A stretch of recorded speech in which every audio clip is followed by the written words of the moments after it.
วันนี้เขาได้มีโอกาสสิไปทางหมายเมืองอินเฮิร์บเนาะตอนนี้มาฮอดตลาดคนโฮงละกำลังไปซอกซื้อแนวกินกัน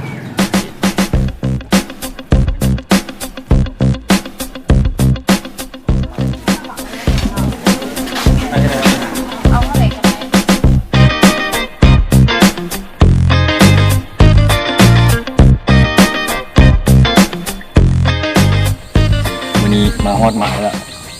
หมายทางหินเฮิร์บจะเอารุ่น BC เทปแห้งกบอยากเอามาลองเทสเบิ้งตอนนี้อาจจะเป็นเทอสุดท้ายละสีส้มกับสีเขียว สีส้มไทยเดือน3มีจำหน่ายตัวใหญ่เนาะขนาด 3.8 เซน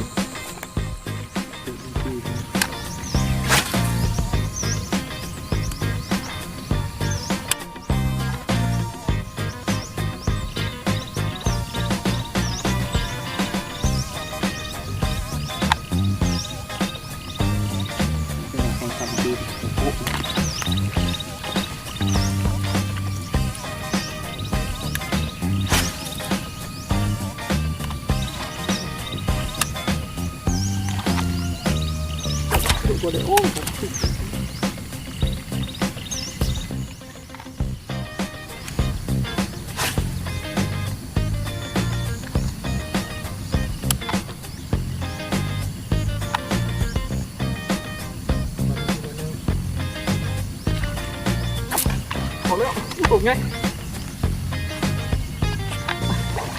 ตกไง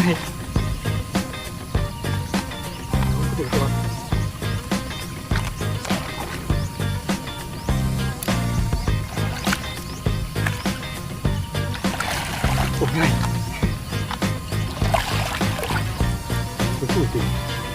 ตกคออ๋อ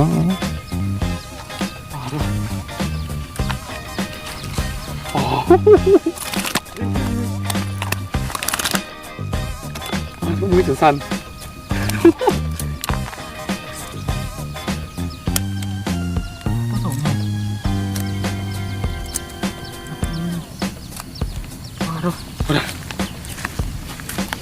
บีซีก็ตกใจฮะขึ้นประสูตรมาใส่กันใหญ่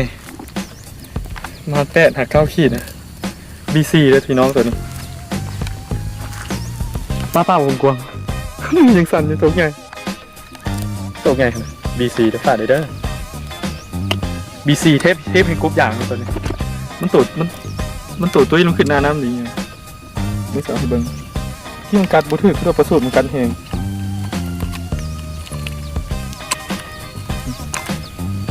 ตัวมันจะเกิดตุ้ยเนาะสีเขียว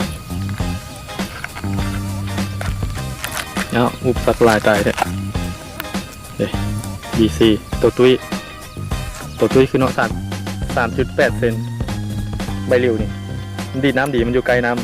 ำเขายับเข้าเนาะมันอยู่ไกลน้ำมันจะดีดน้ำดีขึ้นได้ยินเสียงดีขึ้นเนาะฝากเลยเด้อน้องใหม่เดี๋ยวมีจำหน่ายประมาณ5 เดือน 3ต้องกัดที่เป็นกบยางรู้มันเกิดอี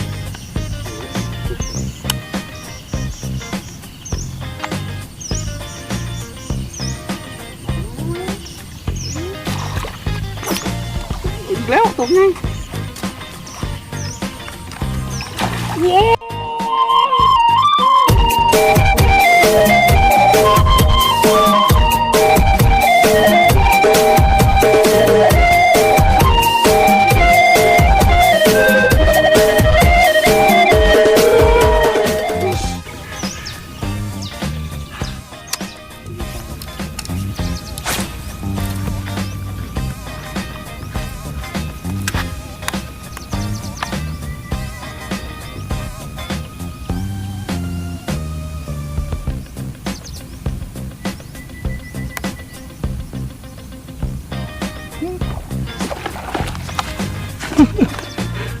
ดูเดี๋ยวอยู่นะ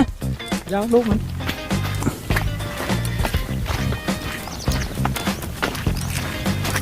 ถือเนี่ยแม่มันดิโอ้ขึ้นมาตัวน้อยเนื้อไก่เอาตัวน้อยตัวนี้น่าจะเอาตัวน้อยๆนี่นี่ตัวอ้วนตัวเป็นตุ้ยเลยเมื่อกี้เนื้อไก่ก็ตัวน้อยมันจะปล่อยมัน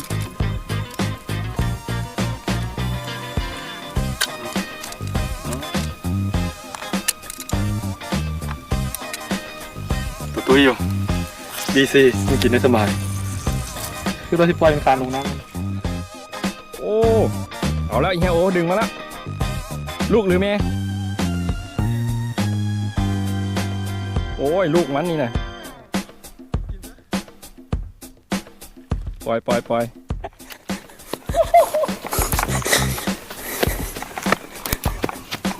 มีแต่แหน่เนี่ยตกใหญ่มาเลย อ๋อ ตะกุบมาเลยเอาไปเท่านี้มือเท่านี่แหละตัวนี้แหละ